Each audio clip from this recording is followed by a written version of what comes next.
Islam itu nggak radikal loh. Islam itu memberikan pengajaran yang sejuk untuk siapa saja. Bukan hanya di kalangan kita sebagai Islam, tetapi seluruh alam ini rahmatan lil alamin. Wah. Oke, assalamualaikum Ustadz. Waalaikumsalam. Sehat Ustadz? Sehat alhamdulillah. Makasih sudah jauh datang dari Gorontalo ya. Saya juga sangat bersyukur. Ini adalah hal yang luar biasa. Saya bisa sampai di Bogor. Ketemu lagi dengan abang saya yang lama. Kita ketemu tahun 2010. Iya, 2010. Iya, berarti ini 13 tahun yang lalu. 13 tahun. Oh wow. Oke, jadi ini saya kenalin dulu, ini Ustadz Iman, atau dulu saya kenal dengan Bang Iman. Sekarang dia sudah jadi seorang imam di Gorontalo ya. Iya. Nah, dia saat ini mengembangkan sebuah program di Gorontalo yang menurut saya ini sangat unik dan sangat menarik. Program yang namanya Cyber Santren. Ya, Cyber Santren ya. Iya, benar. Iya, Cyber Santren memfasilitasi imam-imam untuk berceramah di masjid. Iya. Wow. Jadi Ustadz mengkoordinir atau memfasilitasi program ini imam-imam semuanya. Saya lebih mengkoordinir imam-imam yang ada di sana, juga memfasilitasi mereka terkait dengan khutbah-khutbah ataupun ceramah yang akan mereka bawakan di setiap Jumat. Oh, itu ngapain aja? Cyber Santren itu atau mengkoordinir imam-imam ini untuk ngapain aja? Jadi kita berkumpul, ada imam-imam di sana yang notabene memang mohon maaf, ada di setiap masjid itu buku khutbah namanya. Buku khutbah yang memang sudah lama sekali ada di masjid tersebut. Jadi ketika tiba hari Jumat, ini kadang di masjid ada masjid-masjid yang istilah Gorontalonya baku tolak apa tuh Bang? Oh, saling kamu yang ceramah aja gitu ya. Jadi satu sama lain saling dorong untuk bagaimana maju ke depan untuk khutbah. Jadi khotib. Saya melihat di sini kayak tidak ada persiapan sama sekali dari masjid-masjid yang ada di Gorontalo. Saya tidak gambarkan secara umum, tapi sesuai pengalamannya bisa diakui bahwa memang benar masjid-masjid di sana ada juga yang belum mempersiapkan imam-imam khotib di masjidnya. Jadi saya lanjutkan lagi sedikit. Di masjid-masjid ini mereka sudah berpegangan pada khutbah yang ada di tiap masjid yang memang buku itu sudah lama. Jadi maksud saya paham sekarang. Saya paham. Jadi program ini imam ini lahir karena melihat satu hal bahwa kadang ceramah di masjid itu sudah tidak relevan. Iya, benar, betul. Karena kecenderungan hanya memakai pada umumnya memakai buku-buku khutbah yang ada di masjid itu sendiri, dan buku-buku sudah lama. Sudah cukup lama. Cukup lama yang mungkin isinya tidak relevan dengan saat ini mungkin begitu. Jadi lebih mempersiapkan itu. Iya. Ya, sehingganya terbentuklah Cyber Santren ini kita buat untuk menghadirkan atau juga melatih imam-imam yang ada di sana yang siap untuk berkhutbah dan juga imam masjid yang ada di sana. Jadi memang di tiap masjid itu tidak ada pelatihan khusus regenerasi. Ya, jadi imam di sana itu mohon maaf ada yang imamnya udah tua. Sehingganya berulang-ulang terus-menerus hanya dialah yang menjadi imam di masjid itu, karena di masjid tersebut di Gorontalo itu ada tugasnya imam yang sudah dibayar per bulannya oleh masjid ataupun yang ada di desa. Terkait ini kantor desa mendanai itu. Jadi sehingganya tidak ada yang memberanikan diri, tidak ada yang selain imam tersebut yang menjadi imam ataupun pengkhutbah yang ada di Gorontalo. Jadi maksudnya tidak ada regenerasi lah begitu.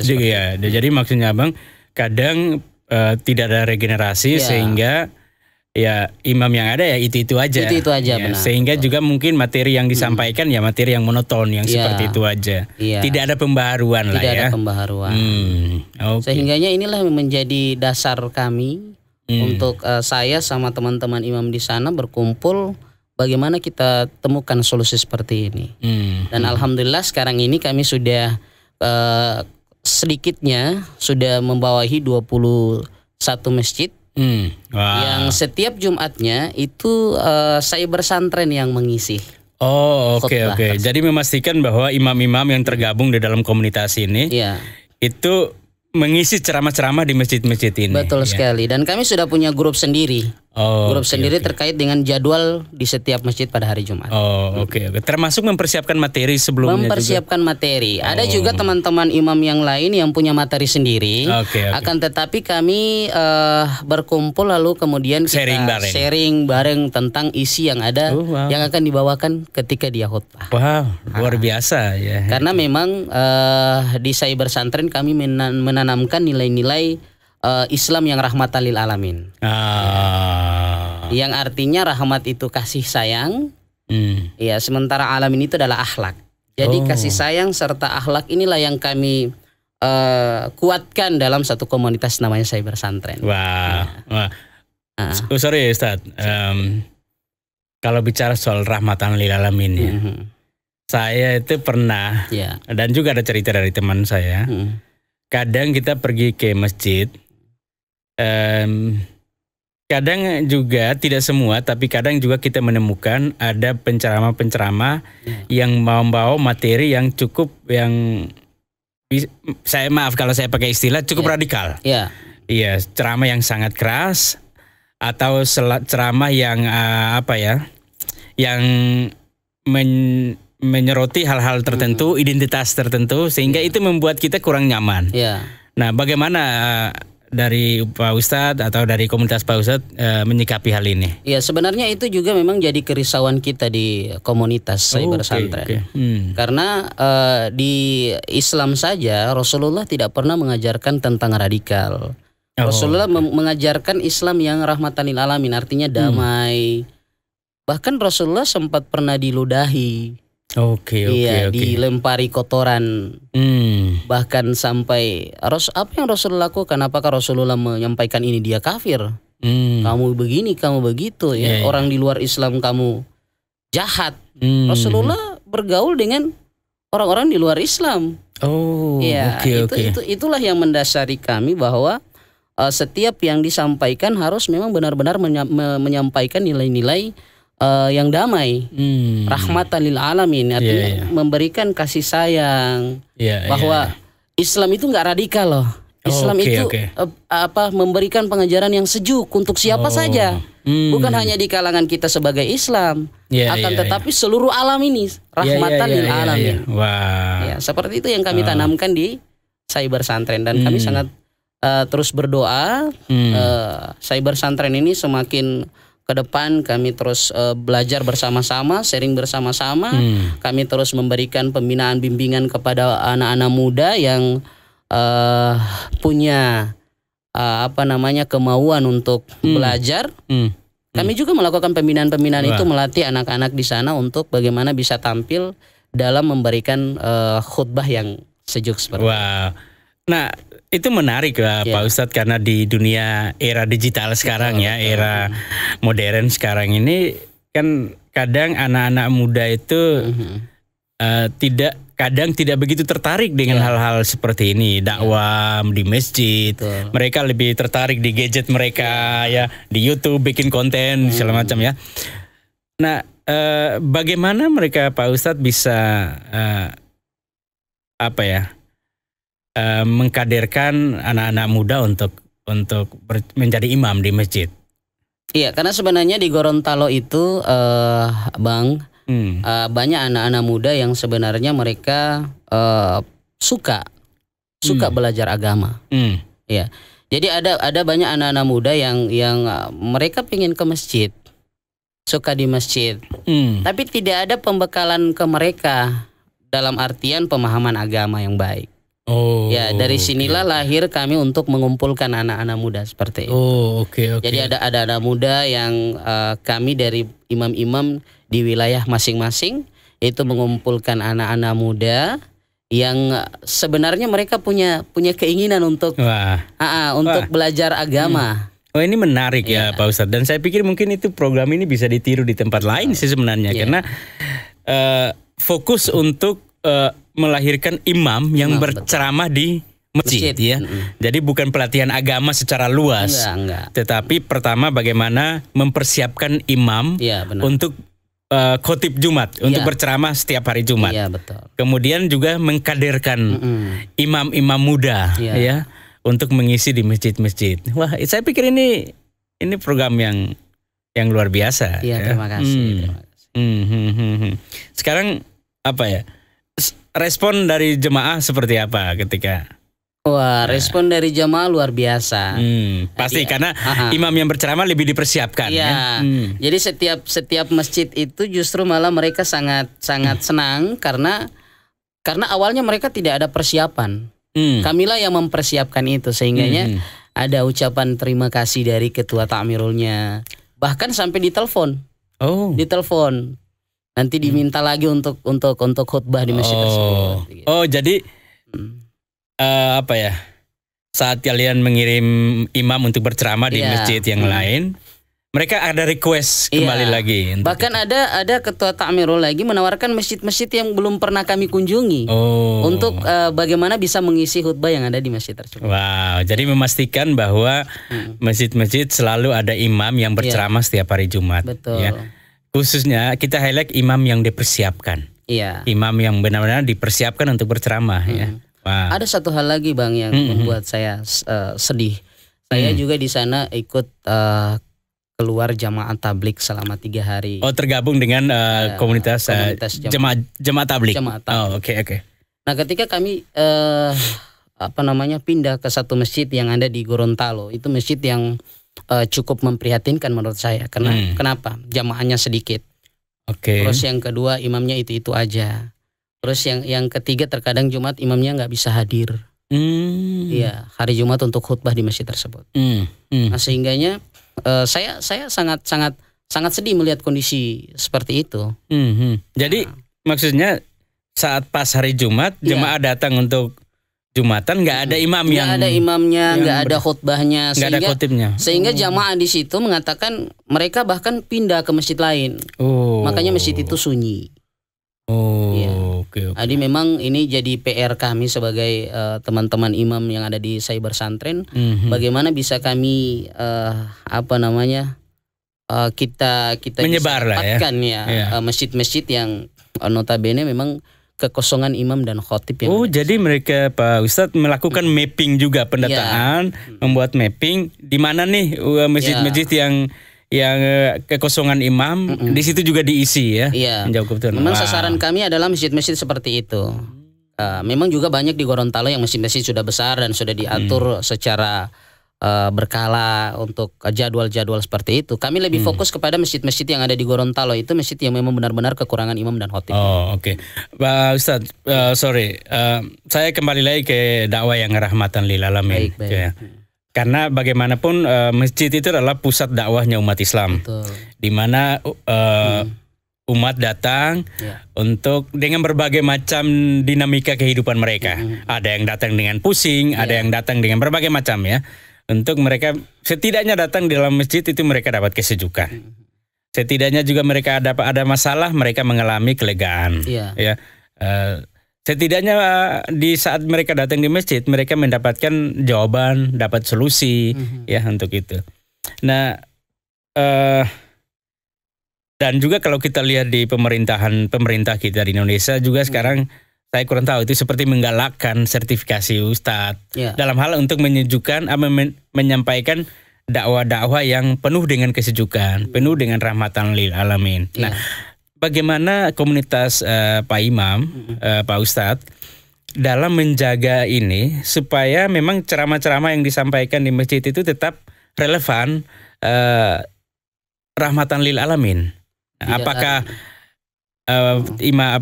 ceramah-ceramah itu harus berdasarkan kitab-kitab Allah atau seperti apa? Dalam komunitas kita di Gorontalo itu sebelum hari Jumat kita memang melakukan sebuah pertemuan untuk sharing.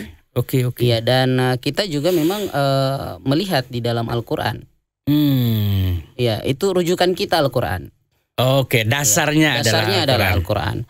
Memang jelas juga di rukun iman yang kami imani ada 6 rukun iman yang ini memang harus kami sampaikan di setiap khutbah. Menjadi dasar atau patokan dalam materi pencapaian. Menyampaikan materi yang sejuk, yang damai. Oke. Karena kalau kita tidak berpegang atau rujukan kita tidak di sini, maka seperti yang Bang Beni sampaikan tadi akan ada penyampaian yang mohon maaf notabene membuat orang tersinggung, membuat orang tersinggung. Nah, ini adalah modal kami. Ya, di Cyber Santren untuk menyampaikan ceramah-ceramah yang sejuk. Bisa sedikit jelaskan Pak Ustadz mengenai rukun iman tadi? Iya, rukun iman ini kan kita tahu bahwa yang pertama mengimani akan adanya Allah. Beriman kepada Allah. Yakin akan adanya Allah. Yang kedua adalah mengimani kepada malaikat-malaikat. Malaikat-malaikat sebagai mereka yang bawa wahyu dari Allah. Memberi wahyu, ya. Dan yang ketiga ini yang paling harus menjadi wajib untuk kita. Karena tidak semua orang Islam mau menerima ini. Iman yang ketiga ini. Ini itu? Berat. Meyakini akan adanya kebenaran kitab-kitab sebelumnya. Beriman kepada kitab-kitab Allah. Kitab-kitab Allah. Ya. Al-Quran. Taurat, Zabur, dan Injil. Oke. So ada 4 ini. 4. Soal 4 ini. Yang menjadi fondasi dasar penyampaian materi dasar khotbah. Iya, betul. Karena memang ini adalah hal yang sangat-sangat mendasar ketika kita mau menyampaikan ceramah yang sejuk menurut saya. Kenapa demikian? Karena di Al-Quran, di dalam Al-Quran banyak sekali menyebutkan tentang mengimani kitab-kitab sebelumnya. Artinya bahwa kita harus benar-benar percaya dengan kitab-kitab sebelumnya bahwa ini adalah benar adanya. Karena memang banyak paham-paham yang kami dapatkan dalam komunitas ini, dalam komunitas di luar sana, bahwasanya kita tidak bisa, tidak boleh menerima kitab-kitab lain selain Al-Quran. Ternyata setelah kami telusuri, kami kumpul bareng, sharing, bercerita bagaimana ayat surat Al-Imran, salah satu contohnya di ayat yang ketiga, mengatakan bahwa Allah bilang ini adalah kitab-kitab sebelumnya yang harus kita imani, kita benarkan. Jadi di dalam Al-Quran mengatakan bahwa ada kitab-kitab Allah, diantaranya Al-Quran, Taurat, Zabur, Injil, yang wajib diimani. Benar. Wajib diimani. Dan Al-Quran membenarkan itu. Al-Quran membenarkan. Al-Quran membenarkan itu. Artinya tidak ada alasan untuk kita untuk tidak menerima itu. Karena Al-Quran ini adalah sebagai pedoman kita, firman Allah yang sumbernya langsung dari Allah, yang wajib untuk kita imani. Tapi maaf Ustaz, kata kalau terkait dengan hal ini saya ingin gali sedikit. Kata yang beredar di umum di luar sana adalah bahwa cukuplah Al-Quran. Al-Quran sudah sebagai kitab yang sempurna. Ya ngapain lagi membaca kitab-kitab sebelumnya, Taurat, Zabur, Injil, kan sudah lewat masanya itu. Gimana itu Ustaz? Iya, memang kita akui banyak juga orang-orang yang berpendapat seperti itu. Karena di awal juga kami seperti itu juga. Bang Beni juga tahu bagaimana kita di awal gontok-gontokan. Karena apa? Karena kita punya pegangan 4 mazhab. Yang menjadi benteng untuk menerima kebenaran. 4 mazhab itu Syafi'i, Maliki, Hanafi, dan Hambal. Betul. Sehingganya dengan mohon maaf kami mungkin sedikit ceritakan kisah-kisah dulu. Kami dalam pengajaran baik dari kecil sampai besar itu kami didoktrin dengan luar biasa bahwa ketika kita mengimani sesuatu di luar Al-Quran, maka kita sudah keluar dari Islam. Kita sudah tidak Islam lagi. Kami sudah menjadi orang kafir. Iya betul. Nggak boleh mengimani sesuatu yang di luar Al-Quran kan? Iya. Jadi bahwasanya bahwa Al-Quran itu adalah satu Al-Quran, satu buku, jadi pedoman, satu kitab yang di luar itu sudah tidak bisa tereng lagi, bahwa inilah yang satu-satunya yang paling sempurna. Bahwa yang lain, ya mohon maaf dalam pemahaman saya dulu, bahwa yang lain ini adalah kitab-kitab yang salah. Tapi maksud saya kalau seandainya orang memahami, saya ngerti apa yang Pak Ustaz sampaikan, tapi kalau orang memahami, saya sendiri sih setuju Pak Ustadz bahwa memang di luar dari Al-Quran itu sesat atau kafir atau nggak benar. Jadi semua harus bersumber dari Al-Quran. Ya, betul, nah, betul. Pertanyaan saya itu adalah apakah Taurat anjuran untuk mengimani Taurat, Zabur, Injil itu ada di dalam Al-Quran? Ada. Dan jelas tadi Pak Ustadz bilang itu ada. Berarti memang ini tidak di luar dari Al-Quran. Iya, betul. Ini ada. Ini dalam Al-Quran yang mewajibkan kita untuk membaca kitab-kitab tersebut. Iya, betul. Iya. Jadi harusnya boleh. Iya, harusnya boleh. Oh, oke. Saya tidak akan melangkah ke lebih jauh ke apakah kitab-kitab itu palsu atau tidak segala macam. Tetapi yang jelas Pak Ustadz mau katakan bahwa sesuai dengan rukun iman, betul. Mengimani kitab-kitab Allah di dalamnya ada Taurat, Zabur, Injil dan Al-Quran itu adalah hukumnya wajib. Hukumnya wajib. Jadi makanya saya berpikir seperti ini. Ketika orang tidak mengimani kitab-kitab Allah, maka imannya belum sempurna. Dan itu harus. Karena perintah Al-Quran. Karena perintah Al-Quran. Jadi ketika banyaklah di kalangan kita Muslim ya merasa bahwa kita sudah beriman, tapi kita justru malah tidak mengimani kitab-kitab sebelumnya yang sudah disebutkan di dalam Al-Quran. Dan itu wajib untuk kita imani. Lalu kemudian kita merasa bahwa iman kita udah luar biasa. Sementara saya pribadi bahwa sementara kita menolak untuk menerima kebenaran yang disampaikan lewat Al-Quran itu sendiri. Oke. Mau nggak mau saya tetap akan gali ke sana. Iya, siap. Ada orang Muslim yang menolak itu. Menolak. Karena yang pertama mungkin karena ajaran yang keliru. Yang kedua karena mungkin mereka menganggap bahwa itu kitab-kitab yang sudah palsu, sudah dipalsukan. Jadi ngapain kita membaca dan mengimani dan melakukan sebuah kitab yang sudah palsu? Nah, gimana? Saya pikir surat Al-Imran yang saya sebutkan tadi itu sudah menjadi sebuah jawaban. Jawaban. Kenapa? Karena Al-Quran ini katakan bahwa itu adalah kitab-kitab yang dibenarkan. Oh, yang benar. Yang benar. Oke. Terus apa yang salahkan? Kalau misalnya Al-Quran mengatakan bahwa kitab-kitab sebelumnya itu salah, palsu, sudah diotak-atik dan lain-lain. Dan saya tidak temukan itu di dalam Al-Quran. Saya tidak temukan itu. Yang saya temukan adalah pengajaran. Mohon maaf dalam hal ini guru-guru kami, ustadz-ustadz kami yang mengatakan seperti itu. Jadi yang mengatakan bahwa kitab-kitab itu sudah palsu itu bukan Al-Quran, tetapi pengajaran manusia. Pengajaran manusia. Nah sekarang tinggal mau ikut yang mana? Ya, benar. Ikut pengajaran yang tertulis dalam Al-Quran atau pengajaran manusia. Kalau saya boleh maksa. Oke, silakan. Harus ikut Al-Quran. Oh iya, jelas. Sebagai seorang Islam kan itu tolak ukur kita. Kita nggak boleh ikut siapa dia. Karena kita sebagai manusia itu laisa insanu kamilan. Tidak sempurna. Kita tidak sempurna.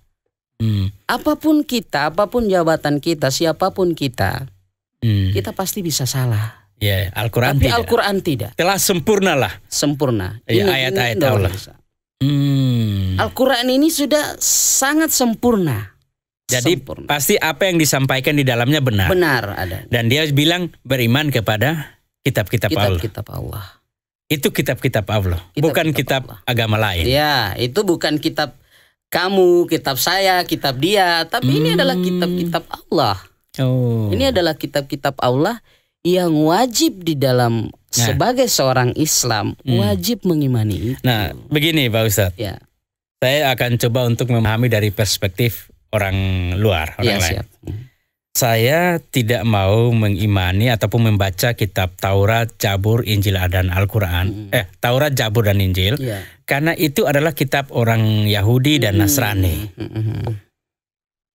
Bagaimana menurut Pak Ustadz hal itu?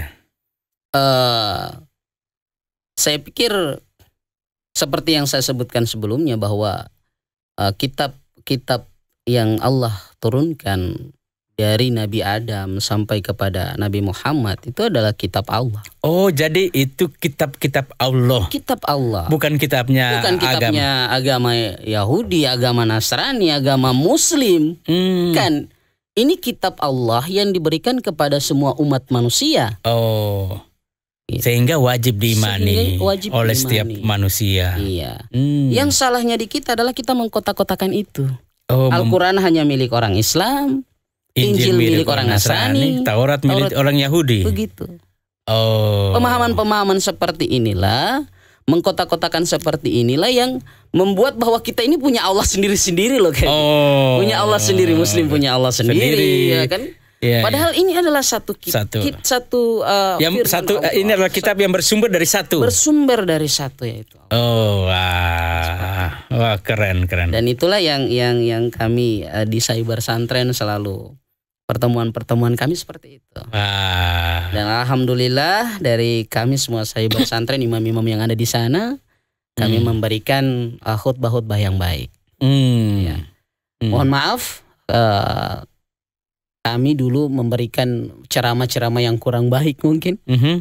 Mungkin lewat kesempatan ini saya secara pribadi memohon maaf mungkin kepada orang-orang yang merasa tersinggung ketika kami dulu berceramah. Jangankan di hari Jumat, di rumah-rumah, di majelis-majelis, memberikan pengajaran-pengajaran yang kami dapatkan dari guru-guru kami. Iya, yang bisa saja itu keliru. Ya. Yang sebenarnya dalam Al-Quran justru malah memberikan jawaban dari semua itu. Berarti yang Pak Ustadz mau sampaikan ini adalah sebaiknya bahwa Al-Quran yang harus menjadi dasar dari setiap penyampaian ceramah-ceramah atau dakwah-dakwah kita. Ya, jangan pakai kitab katanya, kata si A, kata si B dan lain sebagainya ya. Wah. Saya pengen kita murnikan hati kita. Iya. Ya, karena jelas Rasulullah sampaikan bahwa ketika sudah tertanam di dalam hati kita ini keburukan, maka semua dari ujung rambut sampai ujung kaki kita akan menjadi buruk. Artinya bahwa ketika kita punya pemahaman yang keliru, yang menyalahkan ataupun merasa bahwa pengajaran dari yang kita dapatkan adalah benar, maka itu menjadi sebuah penyakit. Ya, mohon maaf, seperti contoh kitab-kitab Allah yang dilarang misalnya, yang sudah tertanam di dalam hati, itu menjadi penyakit. Oh. Iya, itu menjadi penyakit yang menjadi kebencian gitu loh. Iya, ketika misalnya saya menyampaikan bahwa ini loh iman Islam, membenarkan kitab-kitab Allah. Karena kalau ada penyakit di dalam hati akan menolak itu. Makanya kita perlu memurnikan hati. Oke. Jadi supaya kita bisa menerima kitab-kitab Allah, murnikan hati kita. Biarkan firman Allah masuk ke dalam. Sehingga kita mampu menyampaikan ini. Ayo, mari beriman kepada kitab-kitab Allah. Ya, dan itulah yang sudah menjadi kepribadian kami di Cyber Santren. Wah. Hati kami sekarang sudah mulai sejuk.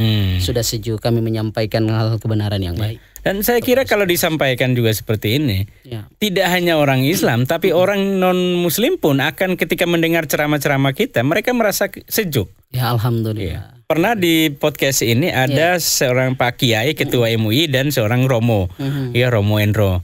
Dan Romo Endro bilang, Om Ben, kadang saya kutip ceramah-ceramah dari Ustadz di masjid, Pak Kiai di masjid atau Habib di masjid, untuk saya ceramahkan di gereja, katanya. Ini kan luar biasa ya. Luar biasa. Ya, mengutip sesuatu yang baik itu tidak salah, katanya. Betul. Wah, dan dia menikmati, dia mendapatkan kesejukan dari Islam. Benar. Ya, bagaimana di komunitas Pak Ustadz?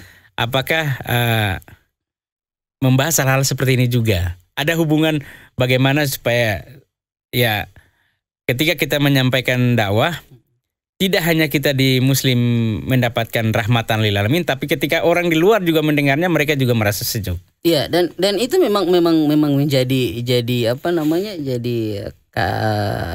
kebahagiaan tersendiri bagi kami ketika menyampaikan kebaikan-kebaikan ini. Kami berharap bahwa ketika jamaah di dalam masjid mendengarkan ceramah ini, lalu kemudian orang-orang di luar Islam mendengar ini menjadi sejuk, menjadi senang. Kami tentunya merasa bahwa ini loh yang disampaikan Rasulullah. Bahwa pemahaman-pemahaman orang di luar Islam yang berpikir bahwa Islam itu keras, tidak menerima mereka.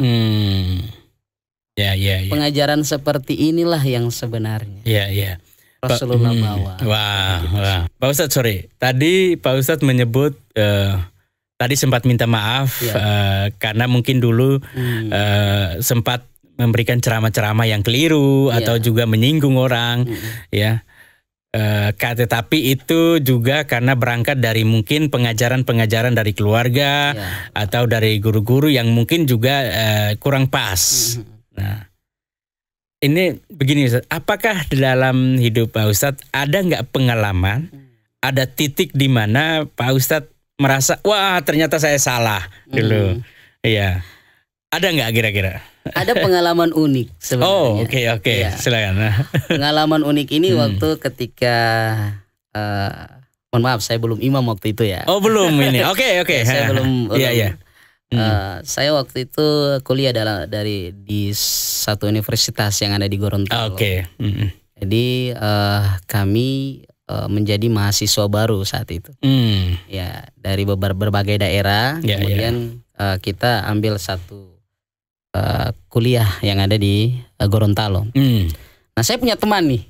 Saya punya teman di sana yang istilah kami itu maba, mahasiswa baru. Mahasiswa baru. Iya. Oke.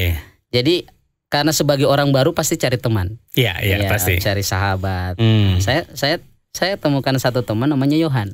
Yohan namanya. Oke. Ya, namanya tuh Islami banget. Ya, Yohan. Yohan. Tapi sebenarnya namanya, mohon maaf, sebenarnya teman saya ini orang Nasrani. Oke. Ya, orang Nasrani. Yohanes biasanya. Yohanes. Tapi waktu dia kenalan dengan saya namanya Yohan. Yohan. Yohan namanya. Nah, waktu kita maba itu kan ada waktu di mana kita istirahat untuk makan. Oke. Kita pergi ke kantin lah. Saya sudah tahu bahwa dia ini orang Nasrani. Saya orang Muslim. Ya. Oke. Pada saat pesan makanan, ini yang lucunya di sini. Oh, oke. Jadi saya diminta pesan lebih dulu. Sayanya diminta. Saya bilang silakan. Saya waktu itu belum tahu. Oke. Silakan Bang Iman pesan. Ya, pesan makanan gitu. Saya bilang saya pesan ayam waktu itu. Jadi saya minta nasi sama ayam. Si Yohan pesan hal yang sama. Yohanes tadi ini pesan nasi ayam juga. Nasi ayam juga pesannya. Jadi saya langsung bingung, kaget saya waktu itu karena mohon maaf kami tidak diajarkan untuk kami tahu bahwa pengajaran orang tua saya bahwa orang Nasrani itu tidak makan ayam. Tidak makan sapi. Serius. Lah, jadi mereka hanya makan babi, anjing, ular, tikus, semua yang haram lah. Gitu. Oh, jadi, begitu. Iya. Jadi itu makanan orang Islam loh. Gitu. Jadi pikiran saya kayak gitu. Jadi abang Pak Ustadz kaget.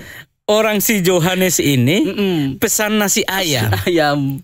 Pak Ustadz nggak tahu kalau saat itu orang Nasrani itu makan ayam juga. Iya, saya nggak tahu. Benar-benar nggak tahu kalau ternyata orang Nasrani makan makanan kita gitu. Karena cara berpikir saya itu kalau orang Nasrani itu beda, makanan kita tuh beda gitu. Oh, oke. Sampai ke situ loh.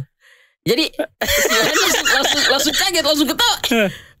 Emang kenapa? Apa salahnya saya pesan ayam? Kita makan ayam, kita makan ikan, kita makan daging sapi. Gitu. Loh, kok kalian kok makan ayam sama sapi? Sementara kan yang kalian makan kami nggak makan, gitu kan? Maksudnya gitu. Seharusnya saya berpikir gini, kayak pengajaran di mereka, apa yang orang Islam makan nggak boleh dimakan juga, gitu kan? Jadi saya baru berpikir ternyata pemahaman saya itu salah. Berarti mungkin juga saat itu, apakah itu paling pertama Pak Ustadz bergaul dengan orang non Muslim, Nasrani? Iya, jujur itu kali pertama. Wow. Berarti betapa sempitnya karena informasi saat itu. Sebenarnya pada waktu itu saya kan mahasiswa baru. Mahasiswa baru itu sebenarnya dari saya pribadi sebenarnya tidak mau berteman sih. Cuman saat itu memang harus ada pilihan. Harus ada teman. Jadi teman pertama saya ya Allah kasih tuh Yohan gitu. Untuk supaya bisa merubah mindset saya, luar biasa. So itu titik awal itu. Iya. Jadi saya mulai menyadari ternyata banyak yang salah ini mungkin dari saya. Sekali. Aduh, itulah hal unik. Udah kuliah, ya kan? Sudah tamat SMA. Baru tahu ternyata orang Nasrani makan ikan ayam. Makan ikan, makan daging sapi dan lain sebagainya. Tidak hanya yang semua yang haram. Betul. Oh, oke. Kayaknya saya berpikir Bodoh sekali saya dulu ya. Betapa sempitnya, Ya. pemahaman kita kalau kita tidak membuka diri untuk bergaul. Iya. Ya. Dan saya berharap orang-orang Muslim yang mungkin sama ya, entah ya mulai belajar mungkin dari pengalaman yang saya alami. Iya. Ya, saya punya teman juga podcast di sini juga, Bang Yusuf dari Gorontalo. Masih ingat kan? Kenal. Dia juga bercerita dulunya juga dia merasa melihat orang Nasrani itu jijik banget, kafir. Sampai dia itu nggak bisa makan kalau berdekatan dengan orang Nasrani, gitu. Karena dia menganggap jijik dan kafir. Nah, sampai titik di mana Allah bawa bertemu dengan pertama satu orang Nasrani yang kemudian dia mulai merasa diri kotor. Tapi setelah itu Allah tuntun bawa ke Kupang daerah saya, bertemu dengan satu kampung orang Nasrani. Nah, disitulah dia baru sadar Allah tuntun dia ternyata orang Nasrani tidak seperti itu. Akhirnya dia tidak jadi Nasrani, dia malah menjadi seorang Islam yang sangat baik di sana. Betul sekali. Tadinya dia nggak sholat 5 waktu, sekarang dia sholat 5 waktu di kampung Nasrani. Betapa baiknya mereka. Jadi kadang begitu, kadang kita salah paham karena kurangnya informasi, minimnya informasi, minimnya akses kita membuka diri untuk mendapatkan informasi-informasi yang benar.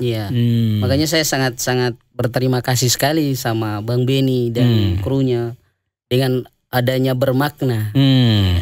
Artinya bahwa saya bisa menyampaikan apa yang pernah terjadi dalam diri saya. Dan saya berharap ini akan menjadi berguna untuk orang banyak. Sehingga ada makna dari pertemuan kita di hari ini.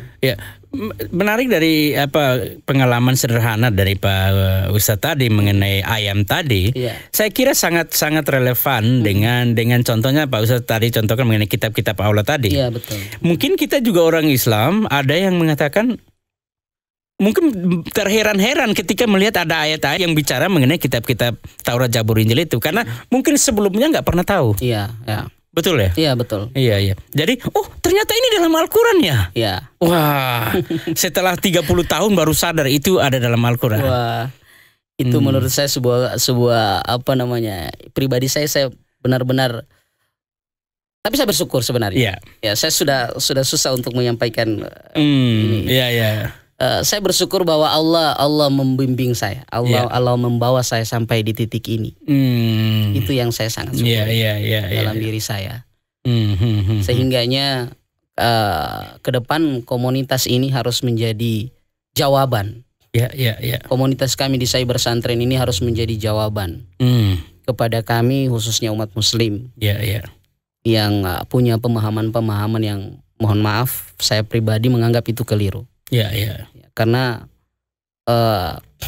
kita dikekang, kita tidak bisa berbuat apa-apa dulu sehingga kita tidak terbuka untuk mencari kebenaran. Betul.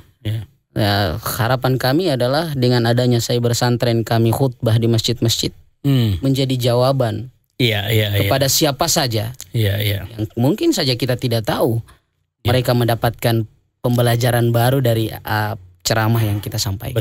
Betul. Saya sangat yakin akan hal itu dan karena begini ya Pak Ustadz bahwa kita sangat memang menghormati yang tadi di awal tadi yang Pak Ustadz mention mengenai nama 4 mazhab tadi Imam Hambali, Maliki, Syafi'i sama Hanafi. Itu kita sangat hormat dan sangat respect dan alhamdulillah melalui mereka juga Islam bisa berkembang secara luas ya.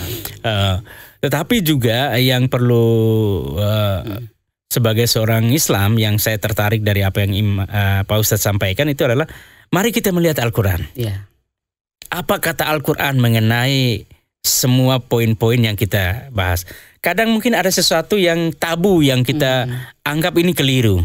Tapi Al-Quran mengatakan enggak, ini benar. Jadi back to Quran. Kembalilah kepada Quran. Kepada yang kitab. Kembali kepada kitab. Wow. Ini sebuah obrolan yang luar biasa, sangat bermakna menurut saya. Karena memang dan apa yang Pak Imam dan teman-teman lakukan di Gorontalo sangat tepat. Iya, terima Karena kasih. sekali lagi masjid adalah sebagai pusat dakwahnya orang Islam. Iya, betul. Setiap hari orang ke masjid. Setidaknya 5 kali dalam sehari. Iya. 1 hari dalam seminggu, hari Jumat. Iya. Semua orang muslim berbondong-bondong berkumpul di masjid. Untuk mendengarkan dakwah. Iya. Mendapatkan siraman rohani. Iya. Mendapatkan ceramah-ceramah. Yang kita harapkan memberikan kesejukan. Iya. Memberikan kedamaian. Memberikan solusi. Ya. Kita berdoa supaya mereka juga di sana mereka menemukan Allah. Amin, amin, amin. Amin. Jadi saya juga sangat rindu untuk hal-hal seperti Iya. itu. Dan itu menjadi kerinduan kita semua. Amin, amin, amin, amin, amin. Wah, terima kasih banyak Pak Ustadz sudah Terima berbagi kasih. di sini. Ya. Ada pesan harapan terakhir Pak Ustadz untuk umat atau untuk komunitas ini atau seperti apa? Ya, harapan terakhir saya secara pribadi, jadikan diri kita ini menjadi iman yang sempurna. Iman yang berlandaskan Al-Quran Al-Karim. Iman yang benar-benar menjalankan rukun iman Oke. dengan baik. Dan kita implementasikan dalam kehidupan kita sehari-hari. Wah. Dakwakan Islam yang dibawa oleh Rasulullah yang sesungguhnya. Yang membawa rahmatan lil alamin. Membawakan kesejukan, kasih sayang. Dan juga akhlak yang mulia. Kepada semua umat manusia. Wah. Terima kasih banyak Pak Ustadz sudah hadir di sini. Terima kasih untuk banyak. bisa ngobrol bersama. Alhamdulillah. Mudah-mudahan obrolan ini menjadi obrolan yang bermakna buat kita semua. Amin. Sekali lagi terima kasih banyak Pak Ustadz. Salam buat semua keluarga nanti di Gorontalo dan semua komunitas imam yang ada di Gorontalo. Iya. Ya, makasih. Makasih.